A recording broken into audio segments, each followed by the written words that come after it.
Let's talk a little bit about a callback from last week. We addressed very briefly the discussion of Brock Lesnar in TNA, and there was actually some follow up questions about that online. One in particular that stood out over on X that I thought, hey, you know what? We should ask Jeff about that. Shout out to Jason Bertelli, who says, was there ever talk of bringing Bret Hart to TNA at any time during your tenure? I know that he had a hokey pokey existence with WWE for a long time. And we know that AEW has successfully secured a more formal relationship with Owen Hart's estate than WWE ever had the opportunity to. But even when you go back to the very first AEW show, when they unveiled the new world title, Bret Hart was the guy who introduced it. So it is a valid question. At any point, was there serious conversation or any conversation about bringing Bret Hart to TNA, Jeff? Often. And when I say often, it's not like a weekly, but multiple times. Conrad, when TNA made a mistake, but anyway, made the decision to go on Monday nights, what did WWE put opposite of our Monday night debut? Bret Hart and Shawn Michaels getting together for the first time. Yeah. I say that to say, when I heard that advertised, my gut was right all along, that he never wanted to commit to us. And I get it. He had, a legacy for years. And I think he went back and did that. Now you can kind of see, here we are 20 years later, or almost 20 years later, kind of his thoughts. But I just had that real sense. And the reason that I had optimism, look, me and Bret are buddies. And actually Bret was with me that night in Germany, Conrad, that he just, to this day, he'll chuckle about it. He's like, you just decided to go for a bike ride. But that being said, Bret, not just because we were buddies or both sons of promoters, but we had a good working relationship. And kind of what he's done, look, Bret, nobody expects you to wrestle. How can we get you involved? So those conversations kept ebbing and flowing, because I knew there would be an ambassador role in there. And when you think about, I'll say this, the Total Nonstop Action wrestling, the real in-ring product, Bret could really endorse or knight or give the rub to multiple folks, namely in my mind, AJ Styles. Like, how can I get Bret to get involved with the product and really first understand who AJ is, and then really give him the rub, and maybe Bret would come up or we'd collaborate on whatever it may be. And the reason I had, I guess you could say, even more confidence was he did those Australian tours that I was on. And he flew over to Australia and would come out and do promos and all that. So Bret wasn't, he certainly wasn't opposed to working outside of WWE at all. But every time we would kind of get serious or close, for one reason or another, it was, and I wasn't the only one. Scott D'Amore, Jeremy Borash, others had relationships with him and all that. But I think it would ultimately come down to him making a decision. Am I going to go work for Jeff? And I think at the very end of the day, he always had hope and optimism. I'm going to go back to WWE and everything's going to be all right.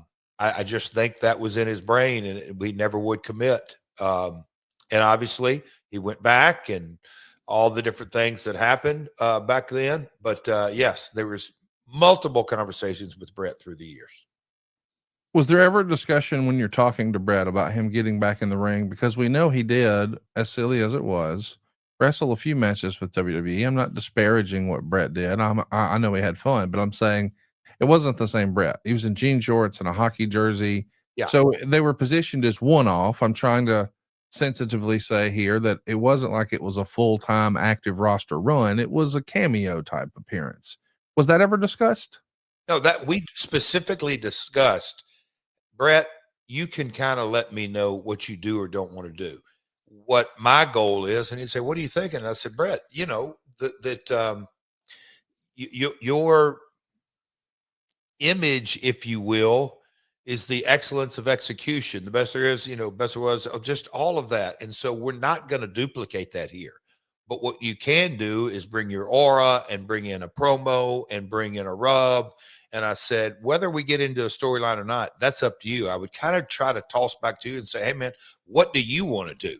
And he was never on his, yeah, I want to wrestle, or yeah, I want to do this, or yeah, I want to do that, as far as in ring. Because I think he got there, and look, who knows? I'm sure he will do a, I don't know what pushed him over the line to agree to those performances. But obviously, Vince and company said, all right, if we're going to do this, we want a payoff. We want to get you in a match. That's natural promotion. That's natural leverage that the promotion had. Hey, Bret, you want this? Here's what we want out of it. And Bret essentially had to agree to it, or nothing was going to come out of it. I didn't want to have those kind of parameters. I wanted him to be a part of the project. And like I said, I'd love for him to get on somehow, some level, focus on AJ. So we know that January 4th, 2010 is when we would see Bret get face to face with Shawn on Monday Night Raw. That's also when you're trying your first run at doing Live Monday for TNA. And that's where we see Hulk Hogan's debut. Was there an idea that if you got Bret, you wouldn't do Hogan, or you would have them both? Or what was the how would Bret, and how would you have used, if you did land Bret and Hogan, how would that have worked in TNA? TBD. But Bret, I mean, look, going back to the Brock, and I've got, man, Conrad, the last couple of weeks, it is the Mark James interview I got all kinds of feedback on that. This Brock topic, there's been some chuckles that, yeah, I mean, yes, we had conversations with Brock. But when you really drill down to the budget, and we had, like I stated, we had internally folks pulling for him. I'm like, hey, man, the budget ain't there. Well, it'd been the same thing with Bret. Now, my conversations with Bret were way prior. They started probably, I don't know if they started during the Asylum days, maybe a casual, but once we got on Spike 06, that's when there were kind of multiple conversations. By the time Hogan came around, I can say that we had probably struck out enough that Bret ain't going to do it. So I'm not sure they were overlapping at any point in discussions. I just think it's interesting that it's that particular day when you're going to roll out Hulk Hogan and Ric Flair head to head versus Monday Night Raw on your TNA show. So you're going to debut Hogan and Flair, and on the other channel, they're going to counter program you with, we're going to see Bret and Shawn go face to face for the first time in forever. I mean, it was serious counter programming. It was really fun as a wrestling fan. Imagine that counter programming. I just love the idea though of what would that have looked like? Because especially the timeline you're talking about, Kurt Angle was an absolute wrestling machine in that era. Well, you ain't kidding. And if you could have had, because I know that that's something that Kurt really wanted, was to have a match with Bret. And I'm not suggesting that any match they would have had in the late 2000s would have been what it could have been in an imaginary fantasy booking scenario. But just the idea that they could have shared any sort of camera time and story time, that would have been interesting, Bret and Angle, don't you think? So if you really want to get into it, I did have kind of the vision of Bret. All you got to do, it's a natural kind of storytelling situation, but you get to a match, Angle versus AJ with Bret as a special referee. And you just kind of look at the pieces, the chess pieces on the table. You could have told multiple versions of that, heel or babyface, Bret leaning one way or another. There was a lot you could do there, just because of, well, obviously the players involved, but Bret could lean into Kurt's Olympic history and kind of, I'll say, push back on AJ's high flying ability, or you can just the opposite and just like knight AJ is the new guy, because AJ was a heel a little bit later. So, I mean, the babyface run 06, 07, 08, 09, it would have, I think it'd have been perfect for AJ to have Bret somewhat of his manager. SaveWithConrad.com. My name is Rajiv. I'm in Sacramento, California. I came to Save with Conrad because I've heard Conrad talk about how he helps people all the time save money and the best route to go for getting some mortgages and finances done. And having heard so many different testimonials in the past, it made the most sense to go this route.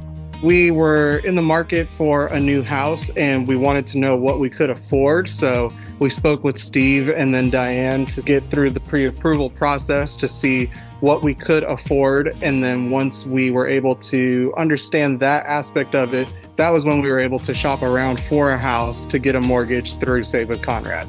Everybody on the team was great. Everybody really explained everything fully to where it was more in like layman's terms to where I could understand it as someone not in the business or having shopped around for houses too many times. So being able to understand every step of the process and talking with everyone on the team about that was really, really helpful. And it made me feel really confident that I was going the right route.